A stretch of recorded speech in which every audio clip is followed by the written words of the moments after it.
Blok imtahanlar üçün növbəti suala baxırıq. Deməli 19-cu sual y bərabərdir kök altında 3x çıxaq 15 üstəgəl kök altında 20 çıxaq 2x funksiyasının təyin oblasına daxil olan tam ədədlərin cəmini istəyir bizdən. Təyin oblası bilirik ki, yəni x-in aldığı qiymətlərdir, ala bildiyi qiymətlərdir. Ona görə burada 3x çıxaq 15 bir dəfə böyük bərabər 0 olacaq. Tutaq ki, burada deyək ki, 3x böyük bərabər 15 olsun. X böyük bərabər 5 olacaq. Yəni 5 müsbət sonsuzluq birinci ifadəyə görə. İkinci ifadəyə görə isə 20 çıxaq 2x böyük bərabər yenə 0.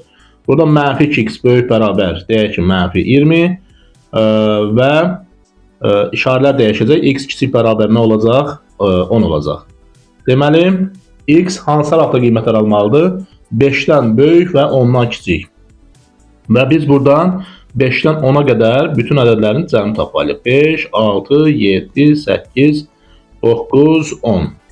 Deyək ki, bir dənə 15 burada, 2, 15, 3, 15. 3 vuraq 15 olacaq və bu 45 olacaq. 19-cu sualda D variantı düzgün cavab.